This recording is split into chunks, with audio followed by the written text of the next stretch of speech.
Bismillahirrahmanirrahim. Assalamualaikum warahmatullahi wabarakatuh. Nama saya Habib Khalisul Afi, kelas PPAA semester 5. Saya akan menjelaskan selaku pemateri dari kelompok 5 kelompok 6 akan menjelaskan tentang makalah yang berjudul perkembangan makna. Saya akan menjelaskan poin A yang berjudul faktor penyebab perubahan makna, yang ada 7 faktor nantinya. Salah satunya adalah faktor bahasa. Faktor bahasa ada berapa? Ada 5 aspek perubahan makna. Perubahan yang pertama adalah perubahan pada aspek bahasa sendiri. Ada 3 perubahan dari aspek, yakni aspek fonologi, aspek sintaksis, dan aspek morfologi. Aspek fonologi atau yang biasa disebut dengan ilmu aswat, yakni pengucapan yang menjurus pada pengucapan kata. Misalnya kata nasoro yang berarti menolong. Jika huruf awal nun itu diganti menjadi ba, misalnya nasoro menjadi basoro, maka akan berbeda makna. Yang nasoro artinya menolong dan basoro artinya melihat. Dari segi morfologi selanjutnya, aspek morfologi yang disebut ilmu sorof atau perubahan kalimat. Misal pada kata dzakaro yang berarti menyebut atau mengingat. Jika kata tersebut ditambahi alif yang jadinya dzakaro, sehingga maknanya akan berubah menjadi saling mengingatkan. Jadi bermakna musyarakah, saling mengingatkan atau saling berdiskusi. Selanjutnya dari aspek sintaksis atau ilmu nahwu. Misal kata doroba artinya memukul. Jika kata ini dibaca duriba, maknanya berubah. Yang semula maknanya memukul menjadi dipukul. Yang peralihan katanya jadi perubahan fi'il maklum, kata kerja aktif menjadi fi'il majhul atau kata kerja pasif. Baik, poin selanjutnya adalah perubahan pada kata yang sering dipakai. Ada beberapa kata yang sering kita temui dalam berbagai bidang. Misalnya jazaro memiliki 3 arti yang sering dijumpai, yaitu 1. Akar tanaman yang berada dalam tanah. 2. Huruf-huruf yang menjadi akar kata atau kata dasar. 3. Angka matematika atau akar pangkat. Kita ambil contoh lagi, kata torikoh. Kata torikoh di dalam kamus berarti bisa bermakna jalan. Nah, pada ranah tasawuf, kata torikoh itu bermakna tahapan spiritual bagi sufi untuk mencapai tingkat makrifat. Kalau di dalam pembelajaran bisa bermakna metode atau torikoh.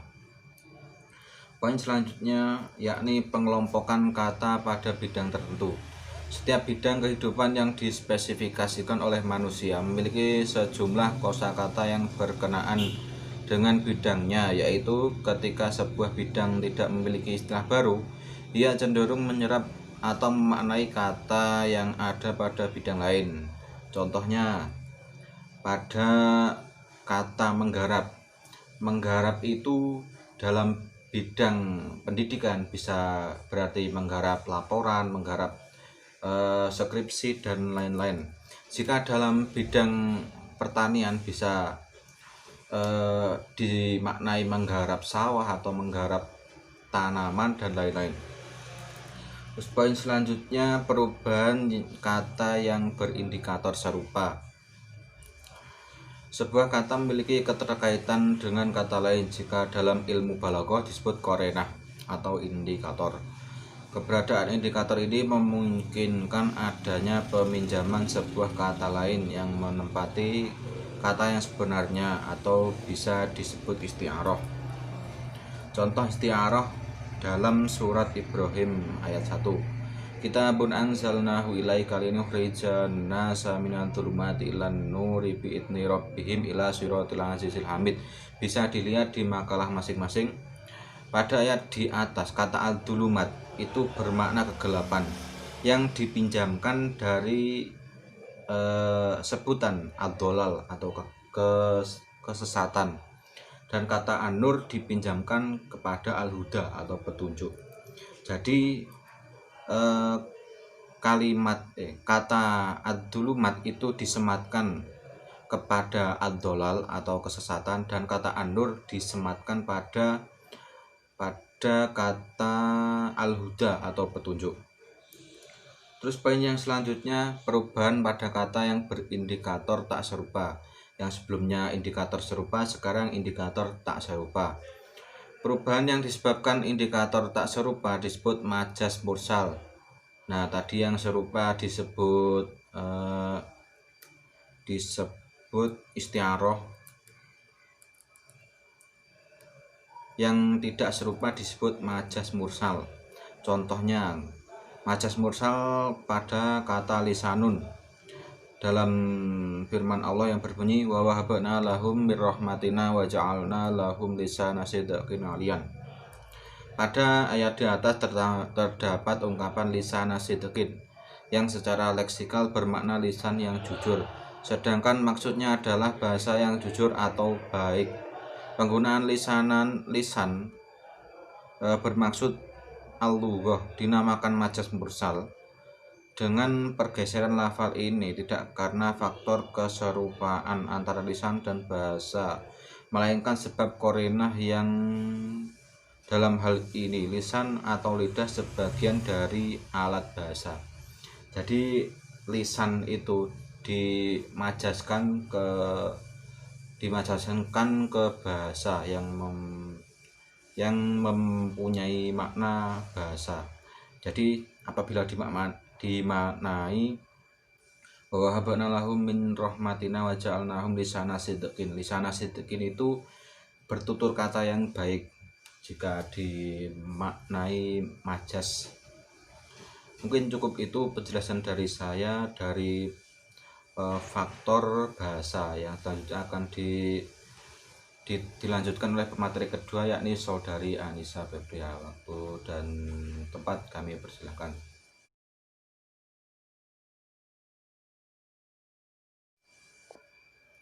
Bismillahirrahmanirrahim. Melanjutkan pada pembahasan yang selanjutnya, yakni pada poin B.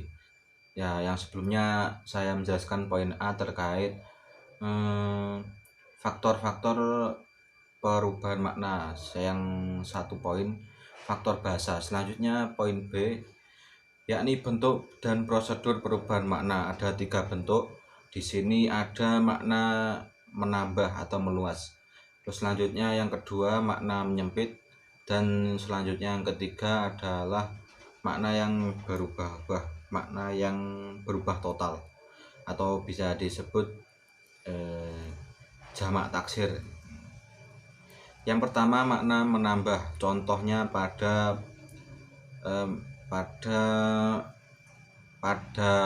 kata saudara yang mulanya bermakna seperut sekandung, lalu maknanya berkembang menjadi siapa saja yang sepertalian darah, yang mengakibatkan bahwa anak perempuan disebut saudara.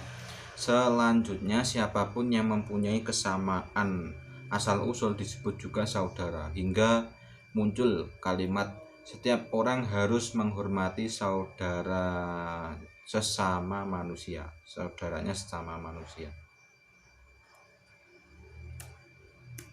Yang selanjutnya nomor 2, poin 2, yakni makna mengurung atau menyempit.